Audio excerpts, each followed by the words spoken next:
Hi, it's Janne from Bodom, and you're watching 8747 Productions.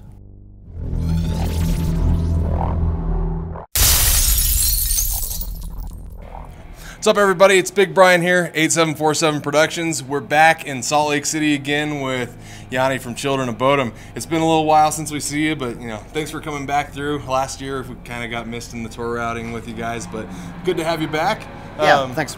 So, what have you been doing since the last tour cycle? What have you guys been out doing and doing when you had your off time? What do you do in your off time? Oh yeah, you mean with the previous tour, you mean the summer tour? Yeah. Yeah, right. Well, yeah, we didn't have much off time. We did a really long European tour, and then, well, luckily December was off, January was off. I was just chilling at home, nothing special. Yeah, when you just hang out with family, just kind of do normal things? Yeah, pretty normal stuff, yeah. Okay, just kind of a weird off-the-wall question. If you weren't in Children of Bodom, what do you think you'd be doing right now? Well, I don't know. I wanted to become an architect. I might be doing that. But then again, it's a long school, so I don't know if I would have made it through. But no, that's cool. I just, everyone probably has their what is my plan B? Obviously, you made it as a musician. That's kind of the goal. And talk about the journey along the way. Was it a hard journey to make it with Children of Bodom? Did it feel like it was easy and natural? Talk about that process. Well, we got really lucky. We got signed when we were kids, barely 18 when we recorded the first album, and then things just started moving on. We started touring and records started selling, and for us it was just really easy and natural. We didn't have to force it or anything. And I had a couple of jobs still when we were around the time of the first 3 albums, but then soon we were making enough money with the band that we all just became full-time musicians. And that's really cool because I wasn't really planning on it, but it just happened. So yeah, no, I think that's a really neat story that you kind of just did something and it worked out. A lot of people, I think, get in the mindset where my whole goal in life is to become a rock star, and then they fail and they don't have a backup. Right, and that doesn't work. You can't really force it like that. Or maybe you could. I don't know. You guys have gone on through a really cool cycle of music. Relentless, Reckless, Forever was awesome, and then you guys went in, you regathered your thoughts and composed this new album, Halo of Blood. With Halo of Blood, you guys decided to keep it all in Finland, whereas last time Alexi came over to the States and did his vocal production. What kind of geared that? Yeah, we did that. We gave it a go finally, because for so long labels and managements were pushing us to use American producers, so we tried that, and now we just decided to go back and do our thing in Finland. So yeah, you guys have enough experience, you know what to do in the studio, so if someone's not doing the right thing. Yeah, it was so easy for us to go back to working how we always were, and there's something different.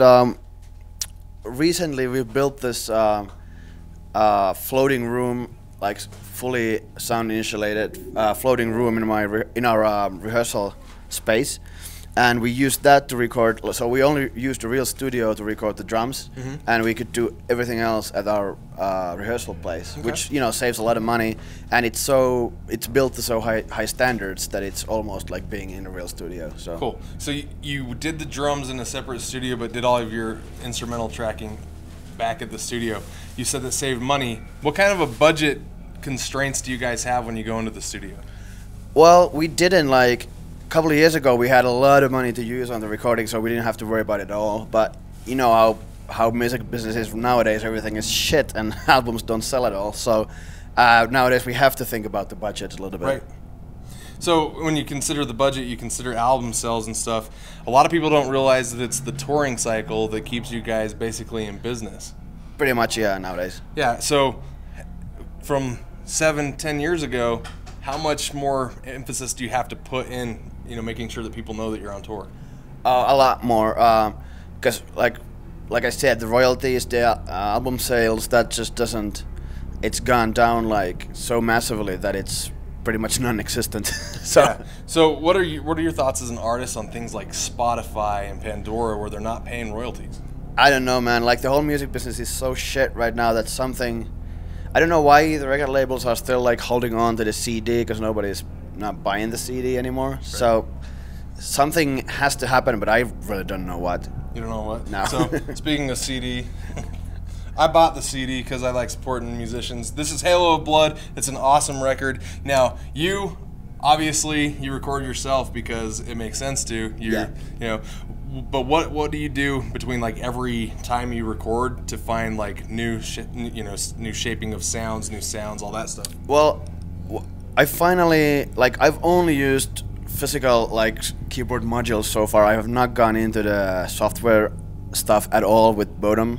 So finally on this album I did that a little bit, but we did it just to back up the old school, you know, synth sounds we always used, and we put just a little bit of software synthesizers here and there. Okay. Background. Cool. Do you think that we'd ever hear a Children of Bodom song with you playing like on the grand piano? I played on the grand piano on that album. So that isn't a synth. No, it's a real thing. It's hard to tell nowadays. There's a lot of, you know, like East West has some things that you almost can't tell. So. It's a real thing, and it was actually for me a really tough tempo. The song is 120, which is like really common tempo, but for us it's so slow. And recording that grand piano. That's the ballad, right? Yeah, the ballad, and recording that grand piano and that tempo was actually a lot of work. So slowing it down is a little bit more difficult for you guys. Yeah. You guys are virtuosos. You can rip up the keyboards and guitars, and it's awesome. One of the things I wanted to ask you as a musician, and it's come up a lot with people, your thoughts on Megadeth and Metallica. Well, they're two totally different things. I can appreciate both of them. We have toured with Megadeth, and finally this year we're gonna open up for Metallica. So, you know, they're both doing a great job on their own thingy. Okay. I think. Dave Mustaine's gonna play with a symphony coming up here. Do you think you guys would ever do something similar? Well, you know, never say never, but I don't think so now. No. Oh, I appreciate your input on that because you never know where it goes. Yeah. What about, have you ever got asked to back other bands? No. One thing we've been asked to do, which some bands are doing right now, is like to do a tour and play like one full album, like from the past or something. Okay. That's something we've considered a little bit. But if you did it, what album do you think you would go? What I would personally like to do would be the Hey Crew Death Roll, I guess. But I guess there's demand for even the older stuff. Okay, cool. Yeah, no. Well, you guys, it's Janne here again. We appreciate you spending some time with us again. It's 8747 Productions. I'm Big Bryan, and we're signing out.